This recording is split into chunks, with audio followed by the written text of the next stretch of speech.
Good morning, सभी का स्वागत है सीएल के एकेडमी में। आइए हम आज के करंट अफेयर्स की शुरुआत करते हैं।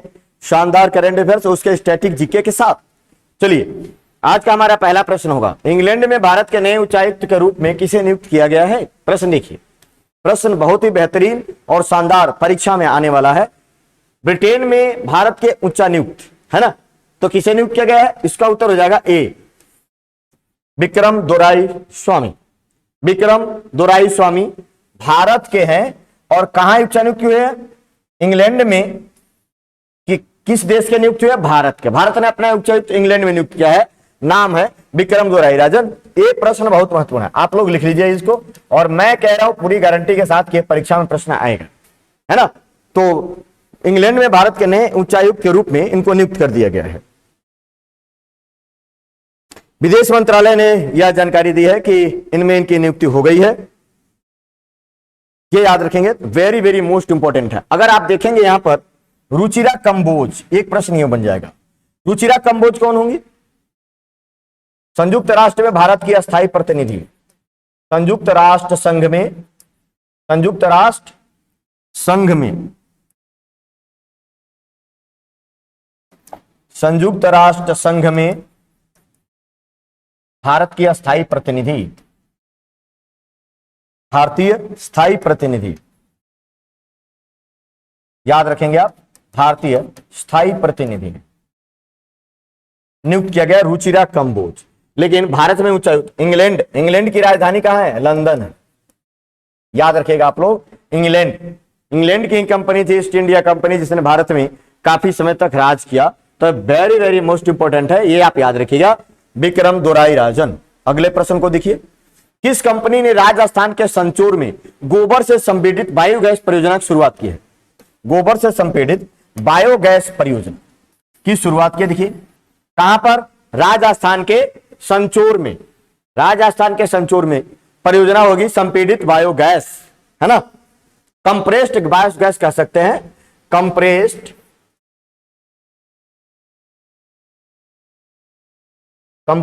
बायोगैस, कंप्रेस्ड बायोगैस, है ना। तो ये होगा एचपीसीएल। एचपीसीएल का पूरा नाम क्या है भाई? हिंदुस्तान पेट्रोलियम कॉर्पोरेशन लिमिटेड, है ना। हिंदुस्तान पेट्रोलियम कॉर्पोरेशन लिमिटेड ने राजस्थान के संचोर में गोबर गैस संपीड़ित बायोगैस परियोजना की शुरुआत की है। राजस्थान के अगर बारे में हम देखें तो राजस्थान की राजधानी कहां है? जयपुर है। राजस्थान की राजधानी जयपुर है, आप लोग याद रखेंगे।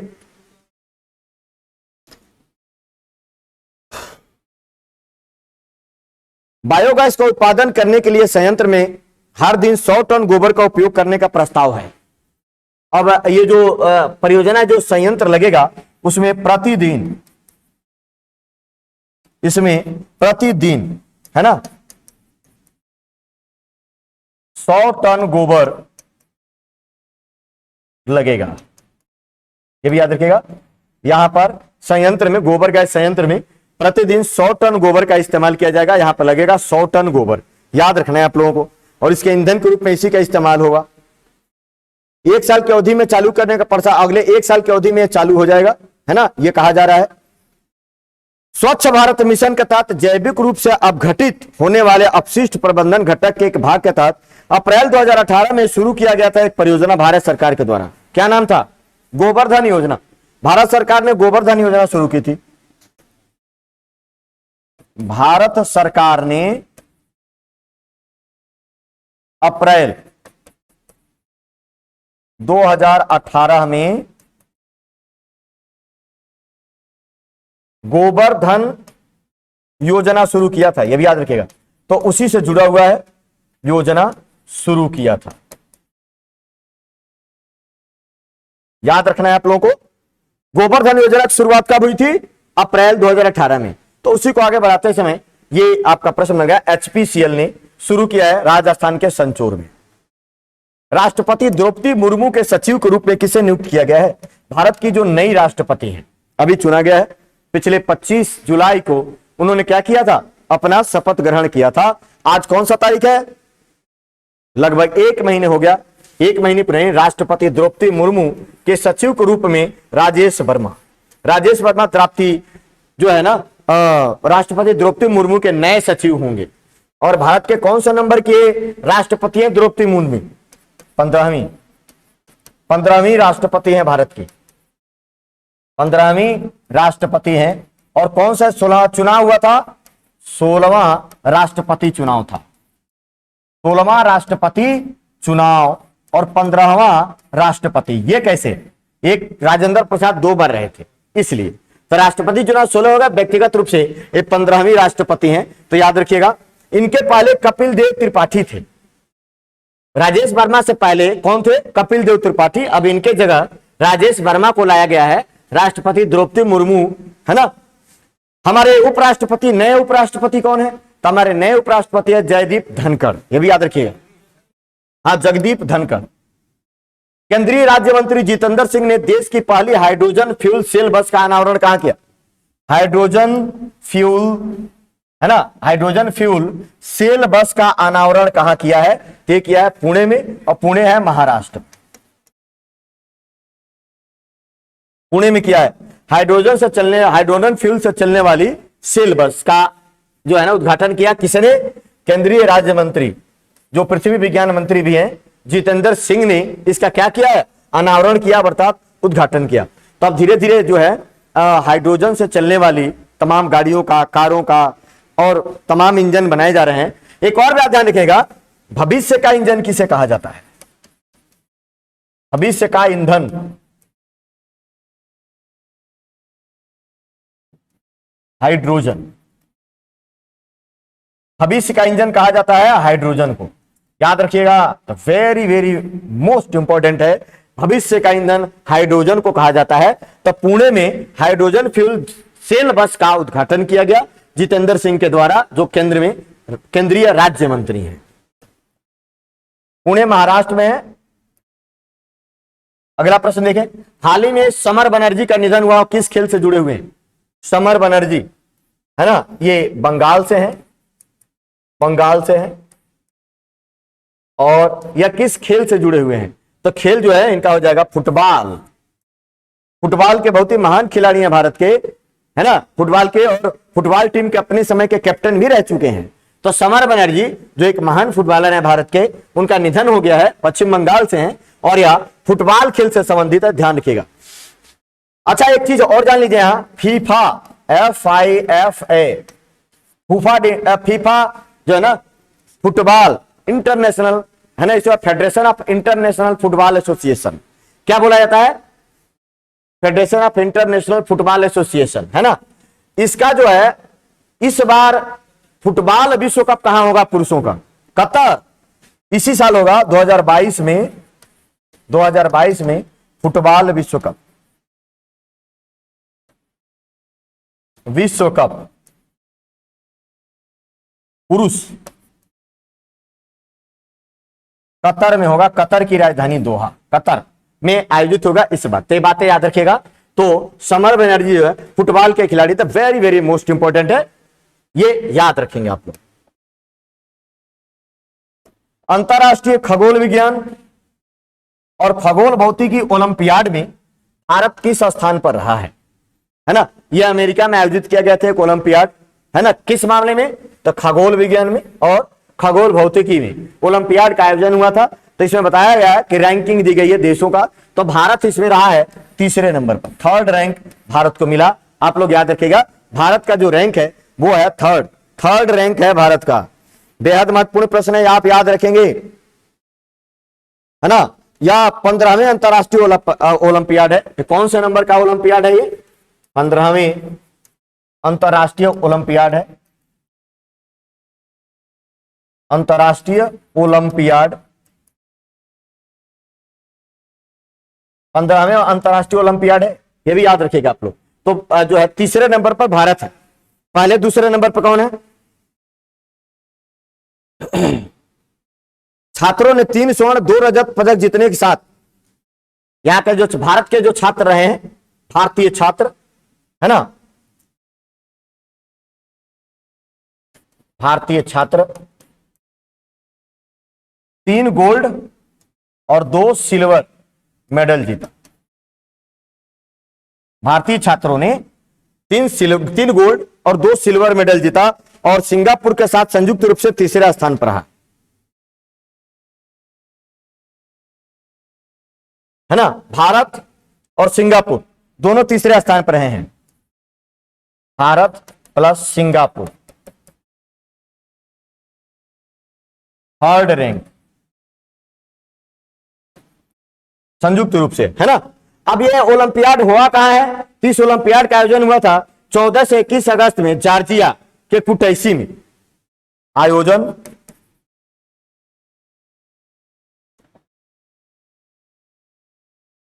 14 से 21 अगस्त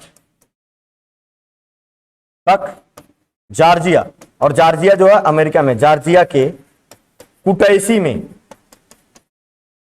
कुटैसी, और ये यूएसए में है, तो यहां पर हुआ था। ये बात याद रखिएगा, आयोजन स्थल भी ये प्रश्न परीक्षाओं में पूछा जाता रहता है। 15वां था।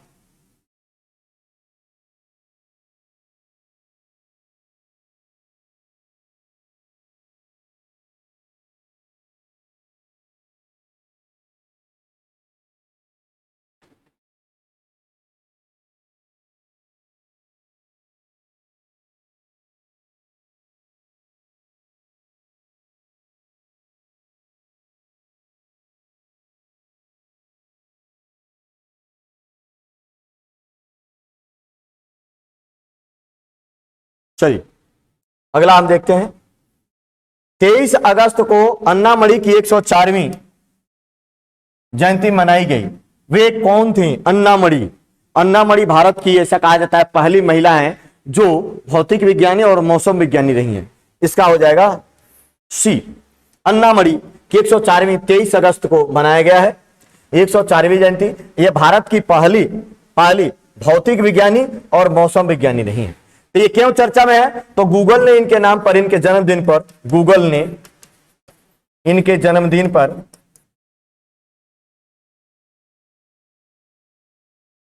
डूडल बनाया था,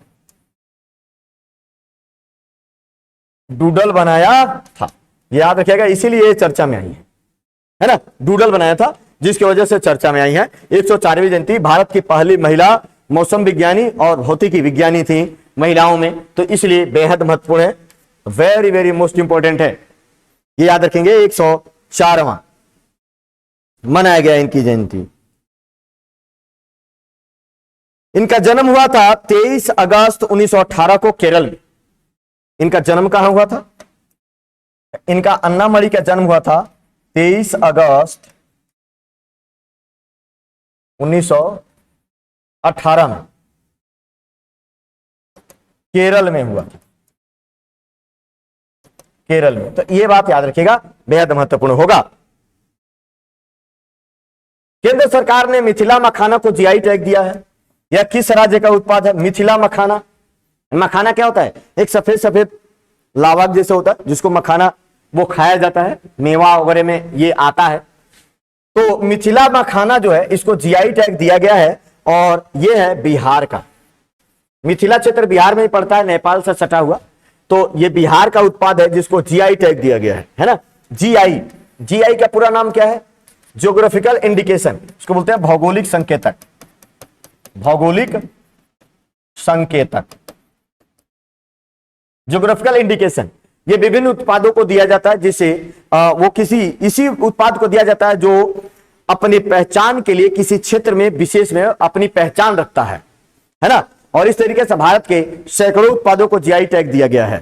किसी विशेष क्षेत्र में कोई उत्पाद, वो किसी भी तरीके का उत्पाद हो सकता है, अपना विशेष स्थान रखता है, तो उसी के द्वारा, भारत सरकार के द्वारा इसको जीआई टैग दिया जाता है। पहली बार जीआई टैग नियम कानून कब बना? जीआई टैग कानून 1999 में बना।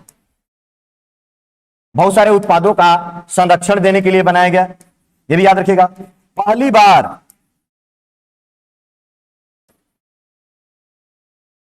बार किसे दिया गया?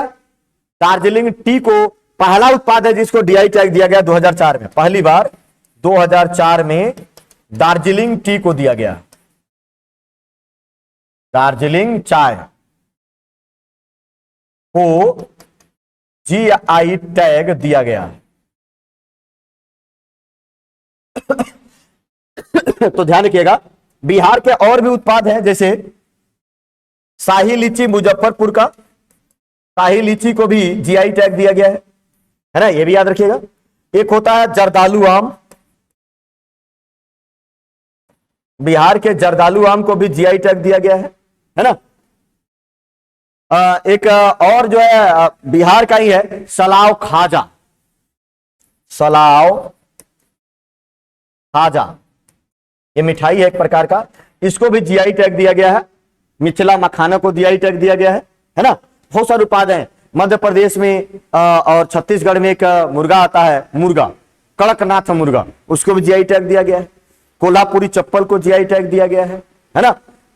मलदाहवा आम को, अल्फांसो आम को जीआई टैग दिया गया है। सिरसी सुपारी केरल का, उसको जीआई टैग दिया गया है। मयूर गुड़, जिसको मयूर गुड़ केरल का है, जीआई टैग दिया गया है ना। तेलिया रुमाल तेलंगाना का, जीआई टैग। बहुत सारे, गोरखपुर का जो टेरा कोटा है, जो मिट्टी से बर्तन खिलौने वगैरह बनाए, तो उसको जीआई टैग दिया गया है। तो ये सब बहुत लंबा चौड़ा इसका जो है वह है जीआई टैग का। विशेष प्रकार के स्थान रखने वाले वस्तुओं को ही दिया जाता है। दास व्यापार और उसके उन्मूलन, दास व्यापार और उसके उन्मूलन के स्मरण के लिए, उसको याद रखने के लिए अंतर्राष्ट्रीय दिवस मनाया जाता है। तो यह अंतर्राष्ट्रीय दिवस कब मनाया जाता है? दास व्यापार और उसके उन्मूलन के लिए अंतर्राष्ट्रीय दिवस कब मनाया जाता है ना। यह मनाया जाता है 23 अगस्त को मनाया जाता है प्रतिवर्ष। इसका उत्तर हो जाएगा सी, 23 अगस्त को प्रतिवर्ष मनाया जाता है। आप याद रखेंगे, बेहद महत्वपूर्ण प्रश्न है। प्रश्न है, दास व्यापार और उसके उन्मूलन के स्मरण के लिए, है ना, यह मनाया जाता है हर साल 23 अगस्त को, है ना। ट्रांस अटलांटिक दास व्यापार के जो शिकार हुए उनको याद रखने के लिए, सबके लिए।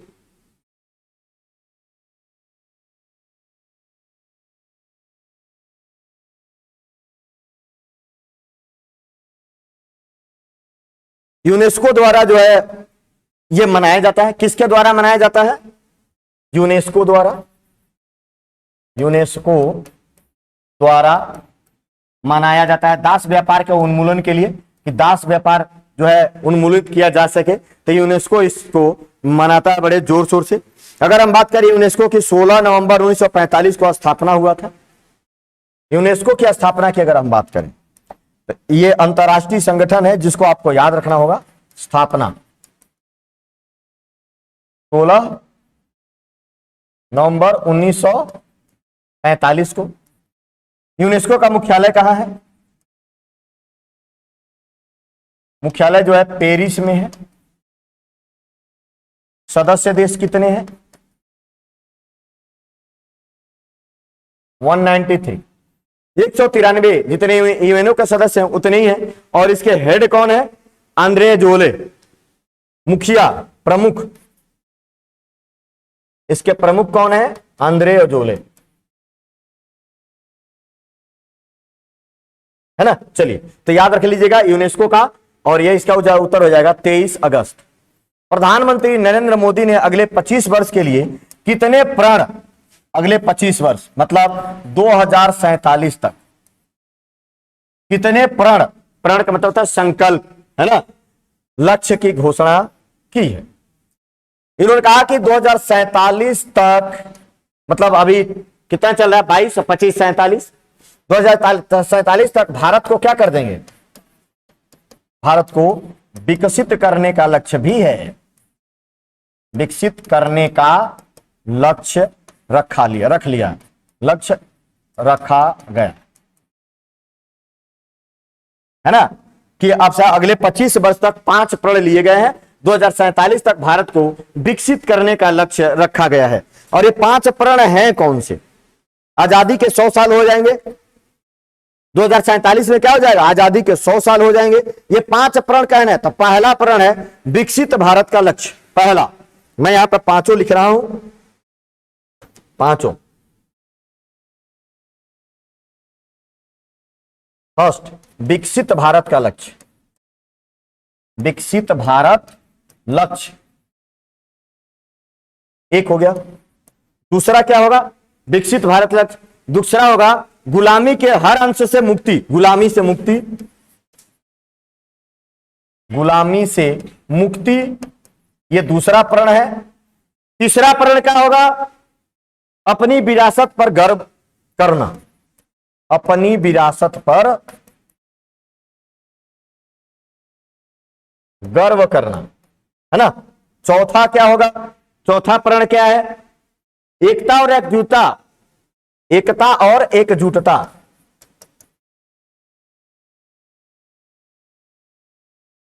एकता और एकजुटता। और पांचवा कौन सा है ये याद रखेंगे। पांचवा, तो पांचवा है नागरिकों में कर्तव्य की भावना, नागरिकों में कर्तव्य की भावना।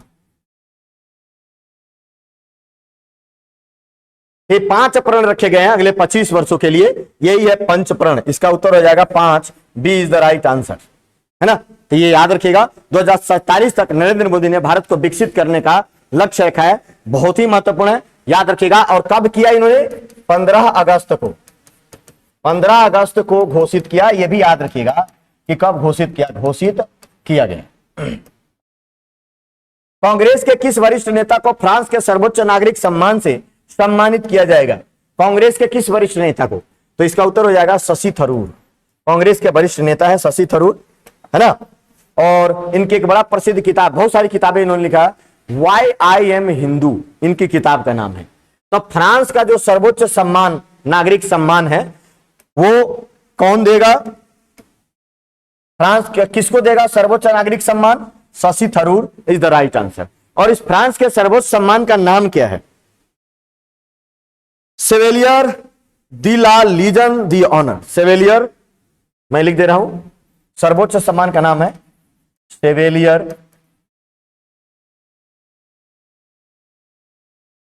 दी ला लीजन, सेवेलियर दी ला लीजन दी ऑनर, दी ऑनर, ये नाम है सर्वोच्च सम्मान। फ्रांस का सर्वोच्च नागरिक सम्मान है। जैसे भारत का सर्वोच्च नागरिक सम्मान भारत रत्न है, पाकिस्तान का निशान है पाकिस्तान है, उसी तरीके से इसका भी है। और ये किसको देंगे? ये फ्रांस सरकार जो शशि थरूर को देगी, जो एक कांग्रेस के वरिष्ठ नेता हैं। कांग्रेस की स्थापना कब हुई? तो ध्यान रखिएगा 28 दिसंबर 1885 ईस्वी को हुई थी। और इसका मुख्यालय कहां है? नई दिल्ली। हाल ही में किसने नया वर्चुअल स्पेस म्यूजियम स्पार्क नामक डिजिटल प्लेटफॉर्म लॉन्च किया है? स्पार्क नामक डिजिटल प्लेटफॉर्म किसने लॉन्च किया? देखो ये क्या है?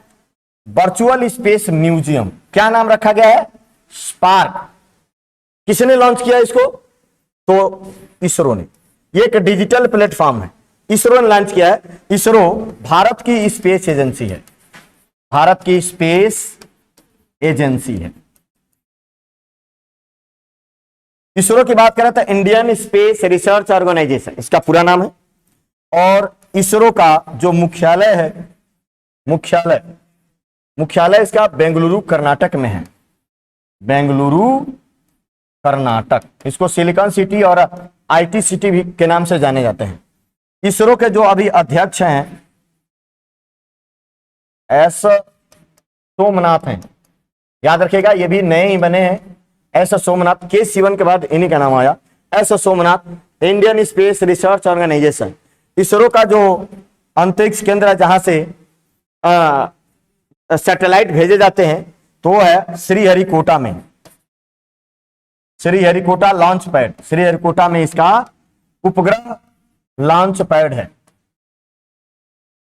Launch pad. ध्यान रखिएगा श्रीहरिकोटा कहां है? आंध्र प्रदेश में है, आंध्र प्रदेश में है। तो इसने एक डिजिटल वर्चुअल प्लेटफॉर्म लॉन्च किया है ना, इसरो ने, इंडियन स्पेस रिसर्च ऑर्गेनाइजेशन के द्वारा। आजादी के 75 साल पूरे होने पर आजादी का अमृत महोत्सव मनाया जा रहा है, और इसी के तहत ये किया गया है। एक स्पेस म्यूजियम होगा, भारत की राष्ट्रीय अंतरिक्ष एजेंसी है ना। अब देखिए जाक्सा किस देश की स्पेस एजेंसी है भाई? ये जापान की है, जापान की स्पेस एजेंसी है। DRDO defence research development organisation Bharat की एक डिफेंस जो है जो जितने भी उपकरण है उसको डिजाइन और बनाने काम करती है। और इसकी स्थापना हुई थी 1958 में, है ना। इसका मुख्यालय नई दिल्ली में है और इसके मुखिया है जी सतीश रेड्डी, है ना। नासा अमेरिका की स्पेस एजेंसी है, अमेरिका की स्पेस एजेंसी नासा है। रॉसकॉस्मोस जो है वो रसिया की स्पेस एजेंसी है। कंसा CNSA चाइना की स्पेस एजेंसी है, CNSA, है ना, चीन की स्पेस एजेंसी है, ये भी याद रखिएगा। केरल सरकार जीएसटी चोरी को रोकने के लिए किस नाम से एक मोबाइल ऐप लॉन्च करेगी? केरल सरकार जीएसटी चोरी करने के लिए, जीएसटी चोरी को रोकने के लिए किस नाम से मोबाइल ऐप लॉन्च करेगी? तो बहुत ही महत्वपूर्ण प्रश्न होगा, लक्की बिल ऐप, है ना। केरल की सरकार करेगी, केंद्र सरकार नहीं। केरल की सरकार जो जीएसटी की चोरी हो जाती है उसको रोकने के लिए एक बिल बनाया, ऐसे इनाम भी मिलेगा, जीएसटी पे करिए और इनाम पाइए, ये भी एक चलाया जाएगा। और ये लक्की बिल ऐप बनाया गया है केरल सरकार के द्वारा, है ना। अगर हम बात करें जीएसटी की, जीएसटी, तो भारत में जीएसटी कौन से संविधान संशोधन के द्वारा, इसको बोलते हैं वस्तु और सेवा कर, गुड्स एंड सर्विस टैक्स। कौन से संविधान संशोधन के द्वारा इसको लाया गया था भाई? 101वां संविधान संशोधन, है ना। संविधान संशोधन कब हुआ था? ये 2016 में। ये लागू कब हुआ? 1 जुलाई 2017 में लागू हुआ। तो बना 2016 में और लागू हुआ 2017 में। वस्तु और सेवा कर, है ना, तो यह याद रखिएगा। और इसी के साथ वस्तु और सेवा कर काउंसिल बना, वस्तु और सेवा कर परिषद, जिसके अध्यक्ष कौन होते हैं? भारत के वित्त मंत्री, वर्तमान में निर्मला सीतारमण है। तो इस प्रश्न का उत्तर हो जाएगा ए।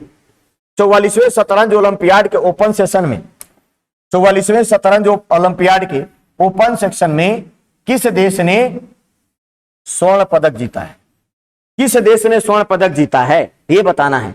तो इसका उत्तर हो जाएगा डी, उज्बेकिस्तान ने स्वर्ण पदक जीता। किसने स्वर्ण पदक जीता? उज्बेकिस्तान ने स्वर्ण पदक जीता इसके ओपन सेशन में। अब देखा 44वें शतरंज ओलंपियाड कहां हुआ? हाँ, इसका आयोजन पहली बार भारत में हुआ। आयोजन, इसका आयोजन जो हुआ था चेन्नई में हुआ, भारत में। स्वर्ण पदक इसका उज्बेकिस्तान की टीम ने जीता, है ना। और रजत पदक किसने जीता? आर्मेनियन, ये गोल्ड। आर्मेनिया ने क्या जीता? ये सिल्वर मेडल जीते, सिल्वर मेडल। और कांस्य पदक किसने जीता? भारत की बी टीम ने कांस्य पदक, है ना, याद रखना है। तो सिल्वर उज्बेकिस्तान और गोल्ड उज्बेकिस्तान, सिल्वर आर्मेनिया और कांस्य पदक भारत ने। और इसका पहली बार आयोजन हुआ था कहां? चेन्नई, भारत में हुआ था। 44वें शतरंज ओलंपियाड का आयोजन भारत में हुआ था।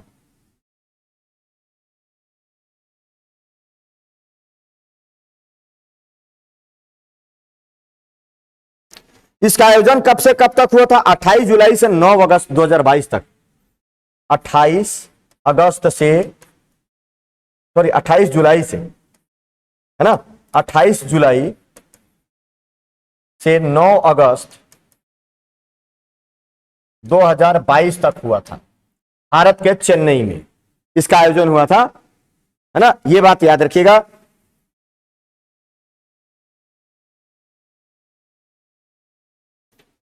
ओपन और महिला टूर्नामेंट दोनों ही शामिल रहे थे, तो आप याद रखिएगा, बेहद महत्वपूर्ण प्रश्न है ना। चलिए अगले प्रश्न पर आते हैं। श्रीनगर अंतर्राष्ट्रीय हवाई अड्डे, श्रीनगर अंतर्राष्ट्रीय हवाई अड्डे पर उम्मीद, क्या लिखा गया है? उम्मीद मार्केट प्लेस का उद्घाटन किसने किया? तो श्रीनगर अंतर्राष्ट्रीय हवाई अड्डा है, वहां पर एक मार्केट प्लेस जो है लॉन्च किया गया है। और किसके द्वारा लॉन्च किया गया है? तो जम्मू कश्मीर के जो उपराज्यपाल हैं मनोज सिन्हा साहब, कौन? मनोज सिन्हा, इन्होंने लॉन्च किया है ना। मनोज सिन्हा कौन है?